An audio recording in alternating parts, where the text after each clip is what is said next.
Good morning. It is Friday, April 9th, 2021, day 59 of the legislative session. So the session will officially end tomorrow night at midnight. At that point, the session has to come to an end per the Constitution. So we're in the final 2 days of the 2021 session. All committees in the legislature are done working now. So basically, both the House and the Senate will be going on and off their floors. As they pass bills, they'll be communicating messages back and forth and enacting on legislation. So a flurry of bills still moving. Most of the chamber's agenda has been completed. We're very happy with that. It's now been sent down to the governor, signed into law. So a lot of the major pieces of legislation we've worked on are through the process. One of the bills that was signed yesterday was Senate Bill 275. That's the intermediate appellate court legislation. This has been over a decade-long process for the West Virginia Chamber to get an intermediate appellate court in place. Governor Manchin, back in 2009, created a commission that was chaired by none other than former U.S. Supreme Court Justice Sandra Day O'Connor. That commission recommended the creation of this court, and this year it finally became a reality. Special thanks to Charlie Trump, the chairman of the Senate Judiciary Committee, who has been a tireless advocate for that bill. Moore Capito, the chairman of the House Judiciary Committee, helped shepherd that bill through the House, as well as Senate President Craig Blair, House Speaker Roger Hanshaw, and so many others.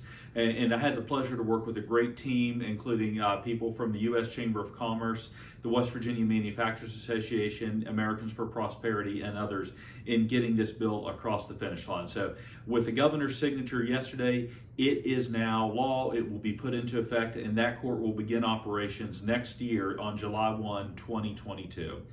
The other bill that we're still paying close attention to today is House Joint Resolution 3. That is a constitutional amendment that is on third reading in the Senate. If that amendment passes with 2/3, it will go to the voters, and then the voters will have the opportunity to determine whether or not they want to give the legislature control of property taxation, tangible personal property taxation in West Virginia. This is an important resolution because without the legislature having that power, we cannot begin to address the very problematic tax on tangible personal property, equipment, and inventory. So we're hoping that gets the 2/3 vote today in the Senate. It has already cleared the House, and that we can get it before the voters. As far as the income tax bill, the Senate amended House Bill 3300 earlier this week. It's quite different than what was sent over by the House of Delegates. So everything that we're watching right now is that the House has not taken that message, but everybody that's watching it is not expecting the House to take up what the Senate did with that bill. So it's very likely that the personal income tax issue will continue in a special session later this year.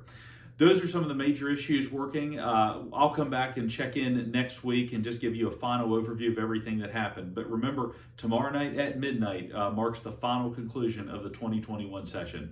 Thank you and have a great weekend.